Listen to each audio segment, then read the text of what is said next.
8 പൊട്ടിയുള്ളൂ. ഇതാ ഞാൻ പറഞ്ഞത്, 9 ചീട്ടാക്കിയാലേ 8 പൊട്ടിക്കൂ. ഭയങ്കരന്മാരാ, ഞാൻ വെറുതെ വിടില്ല.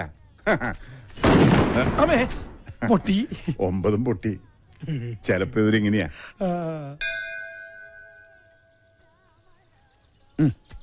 അച്ഛൻ ഇന്നും തൊഴാനിങ്ങോട്ട് കേറിയില്ല. വാശിയിലായിരിക്കൂല്ലേ? വാശിയൊന്നുമല്ല, ദൈവത്തോടുള്ള ഒരു പരിഭവം. ദൈവമായാലും മനുഷ്യരായാലും സ്നേഹത്തിന് വില കൊടുക്കണം. എനിക്കറിയാമോ, ഒരു മുന്നറിയിപ്പും ഇല്ലാതെ ചെറിയൊരു തലവേദന വന്നതാ എന്റെ ഭാഗ്യലക്ഷ്മിക്ക്. പിന്നെ എന്നെ 9 ദിവസം പിടിച്ചു നിർത്താൻ ഒരവസരം പോലും തരാതെ എന്റെ ഭാഗ്യലക്ഷ്മിയെ തിരികെ വിളിച്ചു. കൂടെ ജീവിച്ച ആളെ കൊണ്ടുപോകുമ്പോ എന്നെ ഒന്ന് ഓർക്കണ്ടേ? ആ ഒരു പരിഭവത്തിലാണ് ഞാനിവിടെ വന്നാൽ ഭഗവാനുള്ള വെടിവഴിപാട് നടത്തും. 9 എണ്ണം. അവള് കിടന്ന 9 ദിവസങ്ങളുടെ ഓർമ്മയ്ക്ക്.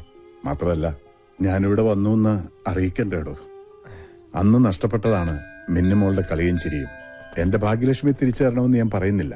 മിന്നുമോളുടെ കളിയും ചിരിയും എനിക്ക് തിരിച്ചു തരണം. ഞങ്ങളുടെ ഇടയിലെ പരിഭവം തീർക്കാൻ ഞാൻ വെച്ചിട്ടുള്ളൊരു ഓപ്ഷനാണ്. നോക്കാം. ചേട്ടൻ കല്യാണം കഴിച്ചാണോ? അതെ.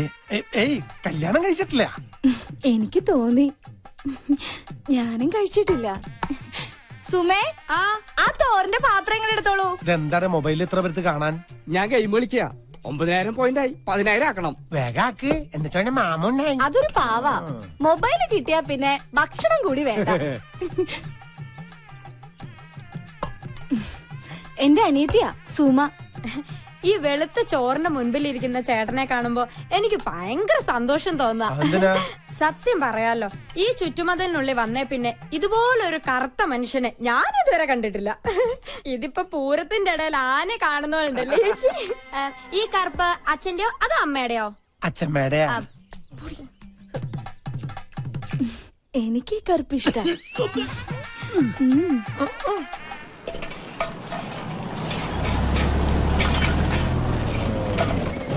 Good morning. Good morning. ഞാൻ കരുതി മിന്നുമോളായിരിക്കുന്നു. കൃത്യസമയത്ത് തന്നെ പണികൾ തീരുവോ? നടക്കും സർ. മണലിനൊക്കെ ഇപ്പൊ എന്താ? ഇതാണോ പുതിയ മെറ്റീരിയൽസ്? അതെ സർ, എല്ലാം ഹൈ ക്വാളിറ്റി.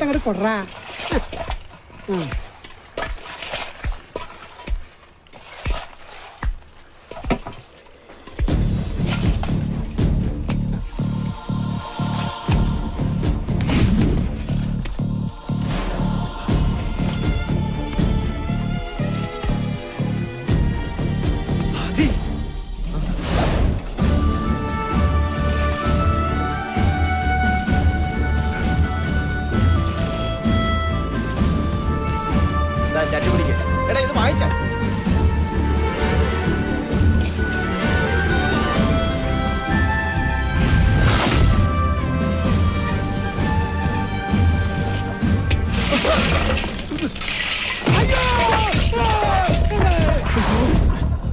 ആന്റണി, വണ്ടി എടുക്കും.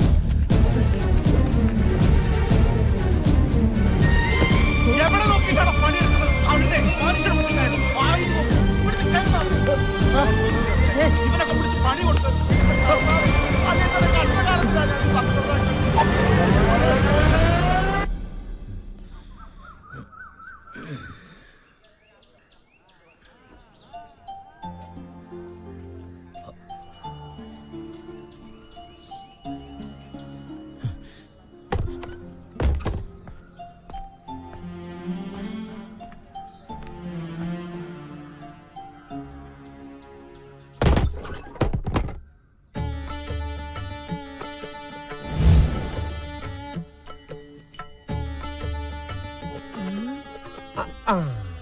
ഞാൻ സത്യശീലൻ. പക്ഷേ ഇത് ഞാനല്ല. യഥാർത്ഥ ഞാൻ. കണ്ടു പേടിക്കണ്ട. കൈരേഖ നോക്കി സത്യസന്ധമായി ലക്ഷണം പറയുന്നതിന് ലക്ഷണം കെട്ടവന്മാർ എനിക്ക് തന്ന ദക്ഷിണകളാണ് ഇതെല്ലാം. മൊത്തത്തിൽ നാട്ടുകാരുടെയും എന്റെയും സമയം ശരിയല്ല. എന്നാലും ഞാൻ സത്യമേ പറയൂ. നിങ്ങൾ ആദിത്യന്റെ അപ്പനല്ലേ? അതെ. അവൻ ഇവിടെ ഇല്ല എന്ന് പറയാൻ എന്നെ ഏൽപ്പിച്ചു. അതൊരു സത്യം. പക്ഷേ ഞാൻ കള്ളം പറയുകയില്ല. അത് മറ്റൊരു സത്യം. അവന്റെ അകത്തുണ്ട്. അതാണ് സത്യം.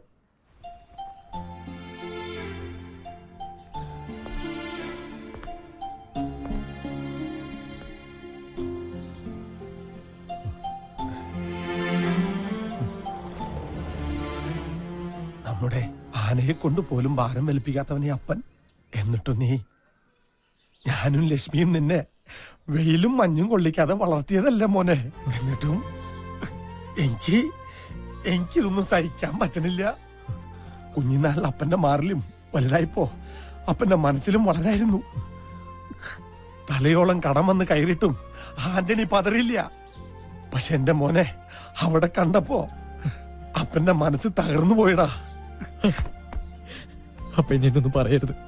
ഏയ്, എന്റെ മോൻ അപ്പനൊന്നും പറയില്ല കേട്ടോ. എന്റെ മോൻ വെയിൽ കൊണ്ടിട്ടേ അപ്പനെ പോലെ കറുത്തു പോരുത്. അത് ഈ അപ്പന് സഹിക്കില്ല. ലക്ഷ്മിയുടെ നിറം മോന്.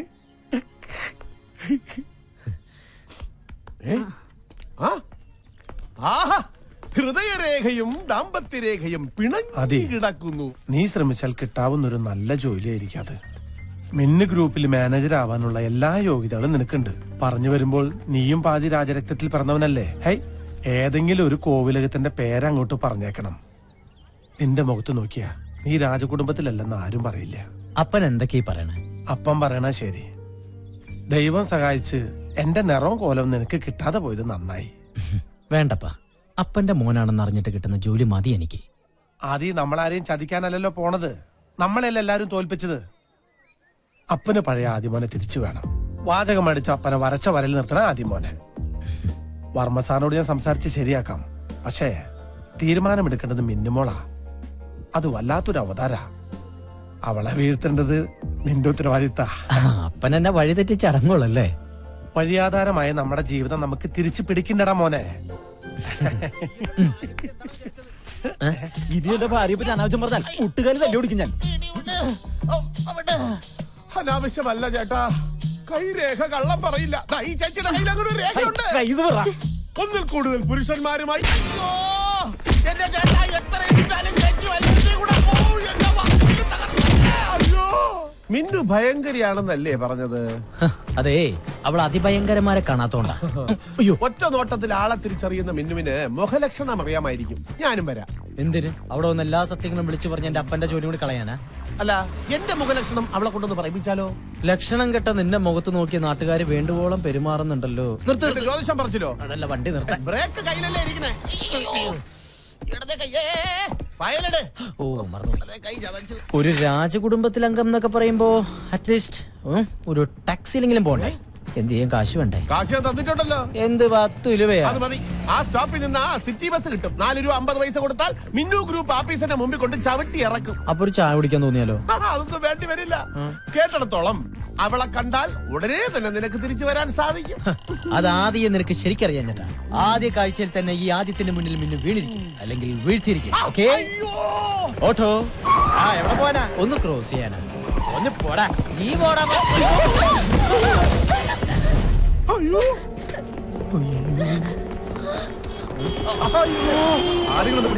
എവിടെ നോക്കിയാടി ആളെ കൊല്ലി വണ്ടി ഓടിക്കണത്? മുഖത്തൊരു കണ്ണട ഉണ്ടല്ലോ, എന്നിട്ട് കണ്ടില്ല? നിങ്ങളല്ലേ ശ്രദ്ധിക്കാതെ റോഡ് ക്രോസ് ചെയ്തത്? സ്കൂട്ടർ ഓടിക്കുമ്പോ ദിവാസ്വപ്നം കണ്ടിരുന്നാലേ കാൽനട യാത്രക്കാരെ കാണില്ല. നീ എന്തായാലും നോക്കി പിടിപ്പിക്കണേ. ഒന്ന് മാറിയേ. നോക്കടാ. സത്യം പറഞ്ഞാൽ ഇവിടെ നടന്നത് ഈ കുട്ടിയുടെ കുഴപ്പം കൊണ്ടല്ല, അശ്രദ്ധ കൊണ്ട്. അതെ, അശ്രദ്ധ കൊണ്ട് ഇതുപോലെ ഒരിക്കൽ പറ്റിയതാണ് ഇങ്ങനെ. അതെ, കുട്ടിയുടെ നെറ്റിന്ന് ചോര വരുന്നുണ്ടല്ലോ. ചോര വരുന്നുണ്ടോ? എങ്കിൽ സമാധാനം. എനിക്കുള്ളിലാ പറയും, ഞാൻ തലയടിച്ചാ വീണത്. ഒരു ഹോൾ ബോഡി ചെക്കപ്പ് വേണ്ടി വരും. എന്ന് വേണ്ടെന്ന് വെച്ചാ ചെയ്യാം. എനിക്കൊന്ന് പെട്ടെന്ന് പോണം. അങ്ങനെ പെട്ടെന്നൊന്നും പോകാൻ പറ്റില്ല. പോലീസ് വരട്ടെ, കേസാക്കാം. അല്ലെങ്കിൽ എനിക്കൊരു തല സ്കാൻ ചെയ്യണം. ഇതെന്താ ഇത്? 500 രൂപ മൂത്രം ടെസ്റ്റ് ചെയ്യാൻ പോലും തികയില്ല. ഈ തല സ്കാൻ ചെയ്യാൻ മിനിമം ഒരു 2000 രൂപയെങ്കിലും വേണ്ടി വരും. തൽക്കാലം അത് മേടിക്കേ. ആഹാ, ഇത് ലക്ഷങ്ങൾ മുടക്കി MBA വരെ പഠിച്ച തലയാണ്. കാണികളെ, നിങ്ങൾക്ക് ഒരു കാര്യം അറിയും, ഈ ഒരു തല കൊണ്ട് വേണം ഒരു കുടുംബത്തെ പോറ്റാൻ. അതിങ്ങനെ മൂക്കത്ത് കണ്ണടം വെച്ച് ആകാശത്തേക്ക് നോക്കി വണ്ടി ഓടിക്കുന്നവർക്കൊന്നും പറഞ്ഞാൽ മനസ്സിലാവില്ല. അയ്യോ, എനിക്ക് തലവേദനിക്കുന്നേ, എനിക്ക് തല സ്കാൻ ചെയ്യണേ. 2000 വെച്ചിട്ടാ? ചേട്ടന്റെ ഫയലിതാ. പോവാ. താങ്ക്സ്. ഒരു 500 രൂപ തരുമോ? സോറി, തരില്ല. ഒരു 400 രൂപ. 5 പൈസ തരില്ല. ഒരു 200 രൂപ. ഇത് ഞാൻ പണിയെടുക്കാതെ അധ്വാനിച്ചിട്ടൊക്കെ കാശാ. ടാക്സിക്കാരാ, വണ്ടി എടുക്കും. എത്ര പേരുണ്ട്? എനിക്ക് ഒരു പേരേ ഉള്ളൂ, ആന്റണി ആദിത്യവർമ്മ. തന്റെ ഓരോ പറഞ്ഞേ വണ്ടി മിന്നു ഗ്രൂപ്പിലേക്ക് ചലിപ്പിക്കും. നമുക്കിനി കാണാതിരിക്കാം കേട്ടോ. വഴിയിൽ നിന്നും മാറി നിൽക്കും ഭിക്ഷ തേടി. സമയം തെളിഞ്ഞെന്ന് തോന്നുന്നു. ഡ്രൈവർ, വണ്ടി ഒന്ന് സ്തംഭിപ്പിക്കൂ. ഇത് അപകടം പറ്റിയ കുട്ടിയല്ലേ? ഹായ് അപകട കുട്ടി. എത്ര പെട്ടെന്ന് 2000 റുപ്പീസ് കയ്യിൽ വന്നത്. ടെക്നോളജിയുടെ ഒരു പോക്കെ. അപ്പോ വീണ്ടും സന്ധിക്കും വരെ വണക്കം.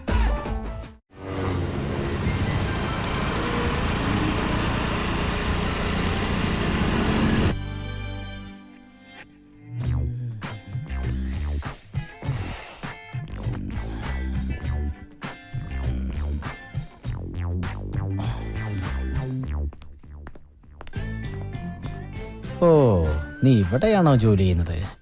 എന്നാ നിന്റെ ശനിദശ തുടങ്ങി മോളെ.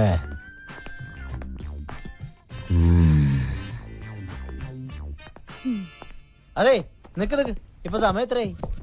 കൃത്യനിഷ്ഠ, സമർപ്പണം, ആത്മാർത്ഥത, ഈ വക സ്വഭാവ ഗുണങ്ങൾ വാങ്ങുന്ന ശമ്പളത്തോട് കാണിക്കണം. അല്ലെങ്കിൽ കിട്ടുന്ന ശമ്പളം നാട്ടുകാർക്ക് സ്കാനിങ്ങിനും എക്സ്റേക്ക് കൊടുക്കാനേ കാണൂ. മൂക്കിലൊരു കണ്ണട വെച്ചത് കൊണ്ട് മാത്രം ഇവിടെ ഒരു പെണ്ണും ഇന്ദിരാഗാന്ധി ആയിട്ടില്ല.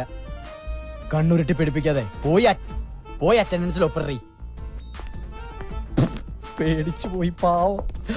Welton Adityavarma, Welton. പേരാദിത്യവർമ്മ, രാജരക്തത്തിൽ ജനനം, എന്റെ കൈകൊണ്ട് മരണം. Adityavarma. Yes.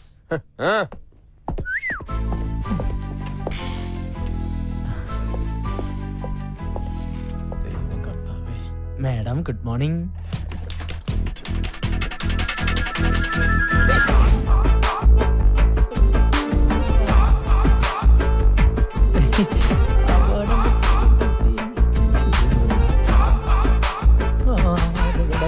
You are a best performing artist. Thanks.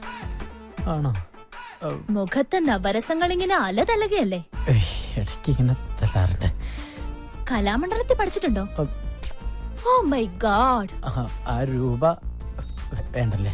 ടെക്നോളജിയുടെ ഒരു പോക്കേ. ആളറിയാതെ പറ്റിയതാ.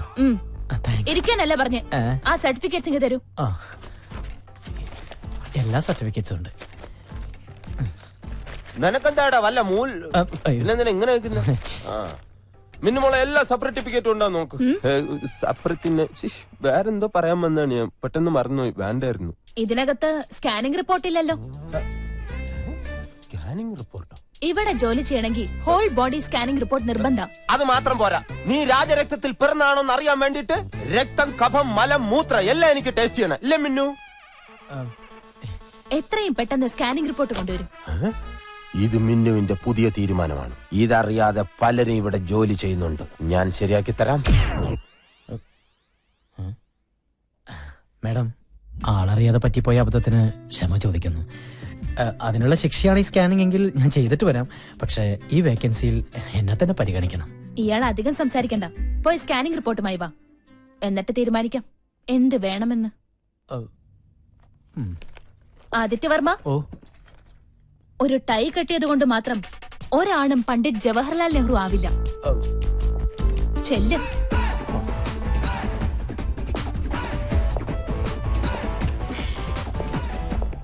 മേഡം, ഇതുവരെ ഇല്ലാത്ത ഓരോ നിയമങ്ങൾ കൊണ്ടുവന്ന് ഞങ്ങൾ വലഞ്ഞു പോട്ടാ. എനിക്കാണ് ഈ ഹെർണിയുടെ അസുഖങ്ങളിൽ ഒരാഴ്ചയായിട്ട് മൂത്രം പോട്ടില്ല. പെട്ടെന്ന് ഇങ്ങനെ സ്കാൻ ചെയ്യണം, മലമൂത്രമൊക്കെ പരിശോധിക്കുന്നത് ഞങ്ങൾ എന്ത് ചെയ്യണം അല്ലേ? ആര് പറഞ്ഞു? ഞാനാണ് പറഞ്ഞത്. അതെ, മിന്നും മനസ്സിൽ തീരുമാനിക്കുമ്പോൾ ഞാൻ മദ്രാസിൽ കാണും. നിങ്ങൾ ചെല്ല്. പെട്ടെന്ന് പോകാം. ദേവി സ്കാൻ സെന്ററിൽ ചെന്ന് ടെസ്റ്റ് ചെയ്താൽ മതിയാ. എല്ലാരും പോണമെന്നില്ല. എല്ലാവരുടെ മൂത്രവും കൂടെ ഒരു കുപ്പിക്കകത്ത് ഒഴിച്ചു വാങ്ങിച്ചിട്ട് നീ കൊണ്ടുപോയാൽ മതി. സ്കാൻ ചെയ്തില്ലെങ്കിൽ എല്ലാത്തിന്റെ ഇൻക്രിമെന്റ് കട്ട് ചെയ്യൂന്ന് പറഞ്ഞപ്പോ സത്യം എല്ലാരും പേടിച്ചു പോയി. മഞ്ജുലേട്ടൻ പോ. അല്ല, എനിക്ക് കുഴപ്പമൊന്നുമില്ല. ഞാൻ ടെസ്റ്റ് ചെയ്തേ. Get out. ശരി.